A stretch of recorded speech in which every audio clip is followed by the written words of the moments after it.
Welcome to Thriving Tribesmen. My name is Kuri, your host, and this episode is going to be extremely difficult to make because I've just spoken to somebody a few hours ago, and for the past few hours I've been shocked and I didn't know what to do. It's ideas of what I wanted to say in terms of the episode, but I completely messed that up and changed it.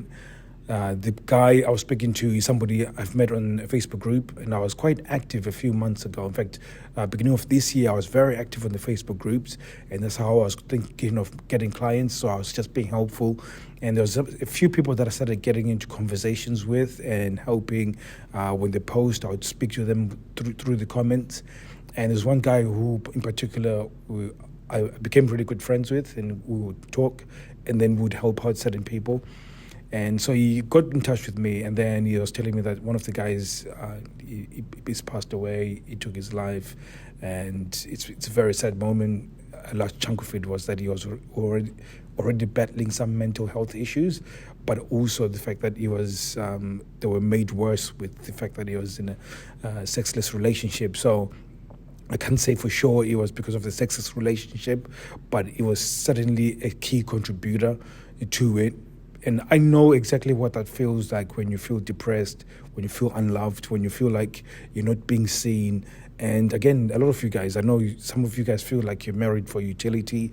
You're just this errand boy that does everything around the house to try and please this person, but you just not noticed, and nothing that you do that is of love and dedication is reciprocated towards you.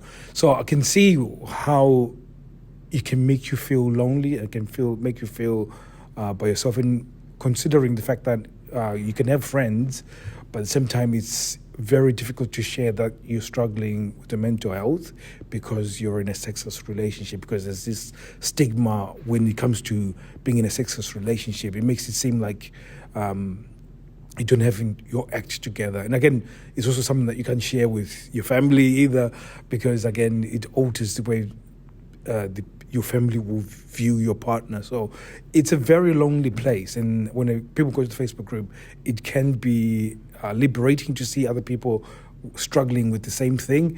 But then again, because a lot of people don't know how to come out of a sexless relationship, they give really, really bad advices. You get some therapists now that are giving advice through some of that, and some of it is really harmful stuff.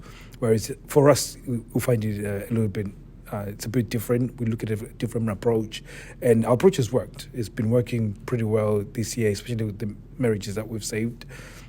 So I was thinking about this, and I was thinking about that this year alone, it's been 3 different people that have taken their own lives, and they were associated to having a sexless relationship. And there's a lot of few people that are probably contemplating at that, because I know that, because at one point I was at that place where I started contemplating things that got so bad. I just thought life was going to be better without me involved.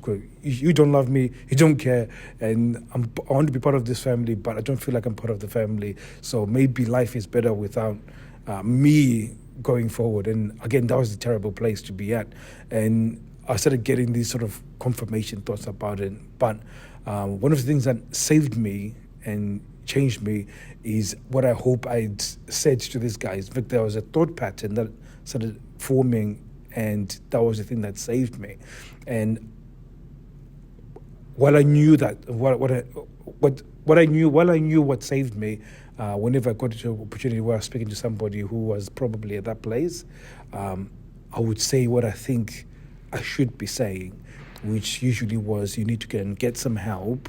Then I would say things will get better. You just, bide your time, wait for some time, and then I would tell them to think about their kids, that, you're a dad, you have to, your life is much better with you here than your kids. So all of these are really good things to say.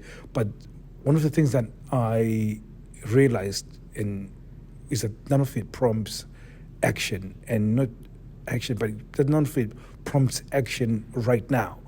And it always bit into me, because I think my thought pattern that got me on the place where I was solid and really knew what I needed to do and act right now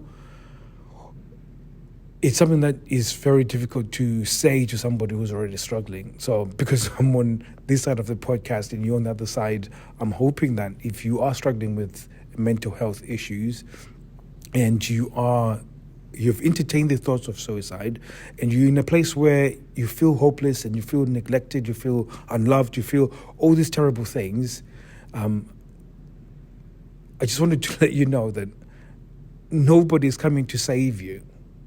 And I remember thinking this when I was in a bad situation, that everybody is so consumed with their own lives. They've already got problems in their own lives.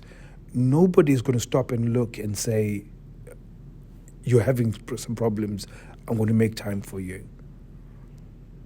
And for me, that thought was the best thing that could ever happen to me, because the moment I realized that nobody was coming to save me, nobody was going to swoop in and make everything good, it gave me that responsibility to make that first step.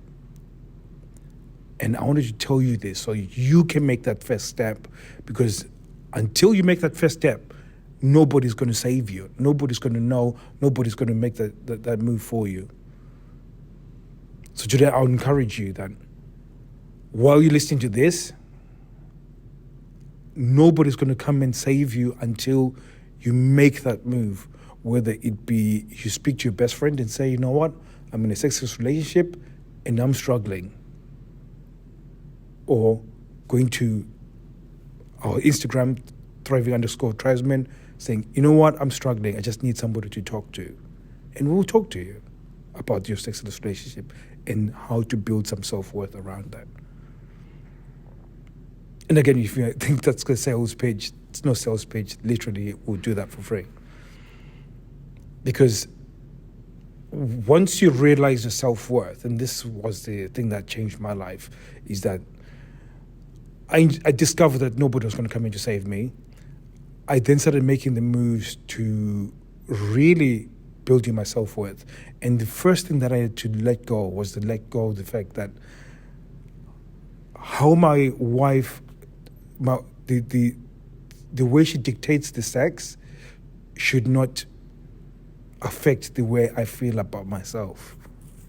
So whether we have sex or not have sex, it shouldn't dictate how I feel about myself. And a lot of you guys, and again, you better, I know sometimes there's a few of you guys where she's actively withdrawing sex from you. And there's some places where she's also going through some shit that is stopping her from getting to that place where you can comfortably go together sexually. Whichever case it is, none of that should be affecting how you feel about yourself. So I just wanted to let you know, while nobody's coming for you, you have the power to make the next step. And you only have to make that one step, whether it is you say, okay, I give up right now trying to chase. I give up trying to get validation from this woman. I give up on that. I'm going to let go of that. Now, what I'm going to pursue is what makes me happy, what makes me feel strong about myself, what makes me feel good about myself. What is that? For me, it was Muay Thai. So I started doing Muay Thai. And again, for several people, some people it's been dancing, some people it's been going to improv class. If you can afford, there's these really cheap 5-mile run clubs where you go and you join. And again, it's getting involved with people and doing something that is difficult, that is beyond something that you already know how to do, and really getting better at it. It's got built-in scarcity in it because you're away from your partner, but at some time you're doing something that is active, that is getting your body to work, because again, that's part of it. That the fact that you're not active, you're not putting your body into an uncomfortable situation in terms of intensity or exercise, or even just getting your brain to the place where you're uncomfortable being in front of people, if it's performing or singing, whatever it is. There's something that you might need to do in order to start being around people, like-minded, and start building your self-worth. So just to recap the whole thing, if you are struggling mentally and you're in a really, really bad place, nobody's coming to save you until you make that first step. And I wish I told these guys this message, because it's on you to make that step. If you don't make that step, nobody is going to come and just show up like a genie. There's no genies that's going to save you. You have to make that step. And a lot of people end up ending their lives because they're so hopeless, because they're waiting for somebody and nobody's coming. So I hope that this message got you where you're at and you can now make that move, because when you do make that move, it's going to be the best move that you ever make. And that move isn't to get sex. No, that move is for you to start finding your self-worth. What does that mean?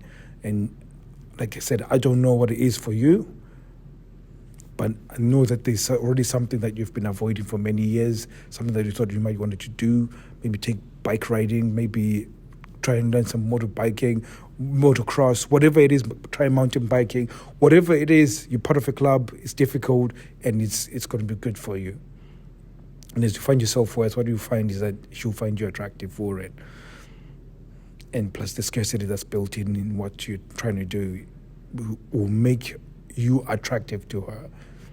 So thank you very much, guys. Hopefully that something that has inspired you to do something about your mental health, something that, and again, when it comes to doing something with mental health, you have to make that step.